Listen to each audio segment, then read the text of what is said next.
Hunt.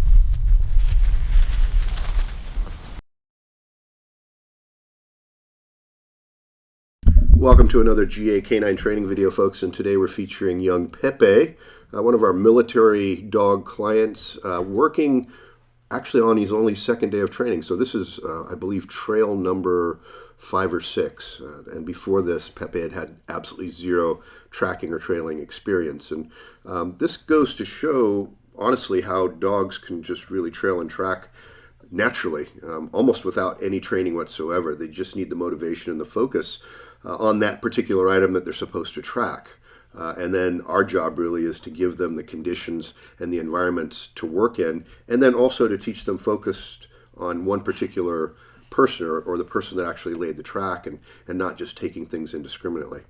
So in this particular exercise, we're working on our first road crossings, first surface changes, and then also some proximity alert situations at the end of the track. Okay, so this is Pepe's first animal distraction that he's had on a track, and he's got something that's pretty interesting, and he takes a pretty hard correction in order to get him going again. Now, this is something he didn't really understand that he couldn't check, and it's actually through training and repetition that he learns that it's not acceptable to get off on distractions. So his first experience, the simple fact that he gets back on track so easily is really quite nice. Starting to react to your turn even though he hasn't hit it yet. Okay, we call that the apex.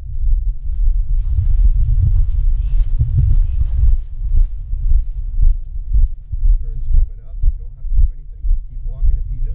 Our first surface change is coming up, and you're going to see some changes in behavior as Pepe hits that spot. You see this little dirt kick up to the right there on the pavement over the white line. That's it. Notice how Pepe's head's starting to come up. He's starting to move left and right, and then right about here, he starts heading across the street. This is because he's detecting the track from a distance on the other side.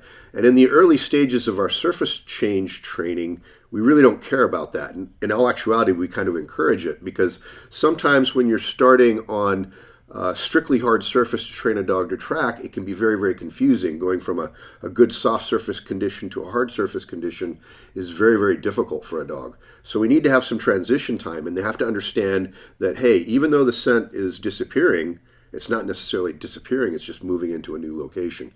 And this encourages them to hunt and then also to do detail work.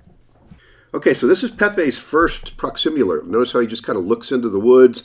We get a little increase in speed, head is up, and he starts heading across the street. This is because he's dealing with an air scent, but it's only brief and it goes away, and he's forced to get back on the track.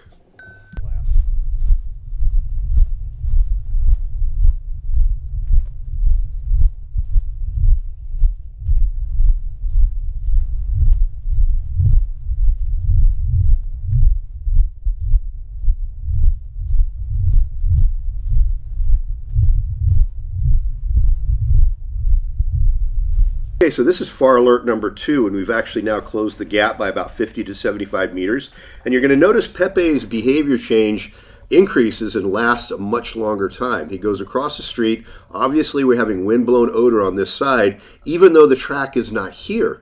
Mostly heads up. This is all air scent behavior, and he's trying to work this quick little scent pool that's come out here in the road. The problem with this far alert is even though it's larger, it does go away, and he's forced to go back to the track again.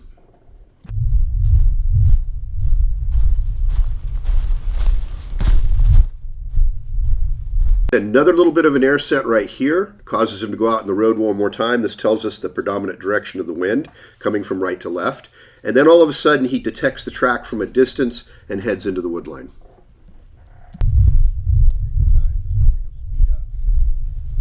Much better for him to track in, and he's going to move faster.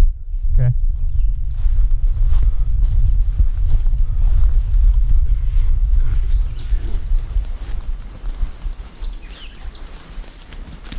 Okay, just drop it. Good man. When you have a dog that does that type of shit, So now we've gone into near alert mode. We've got a little bit more agitation, a little bit more frantic behavior. But the biggest thing that tells us this is a near alert and that we're actually in the scent pool of our subject is how the dog has a tendency to meander left and right, circling around with interest, but no new real clear direction of travel. This is because Pepe doesn't have the scent cone yet. He'd really love to have it, but he just can't find it. The scent cone is what's essential to get to source when the dog is air scenting, but in this situation, it's just not happening yet. And that's probably because of shifting wind here in the woodline. This circling takes a long time, and it's actually when you're the most vulnerable. The handler must know that they're starting to get close, and that in this situation, they're in the scent pool of subject based on the dog's behavior. It's the only way that you can stay safe and keep your team safe as well. This is him chasing that odor again. It's not uncommon when this happens. It's a combination of proximity alert and track. Okay. Okay. You just got to remember this area. He might take you all the way back through and you have to do it all over again.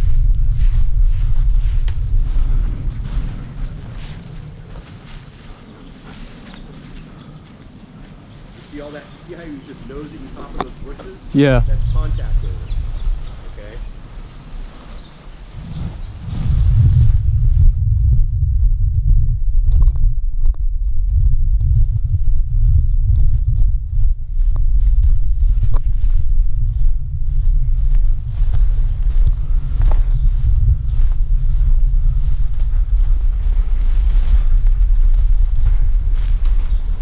This can be really frustrating, but what you have to understand is he's solving a scent problem and you got to be patient with him. He's never done anything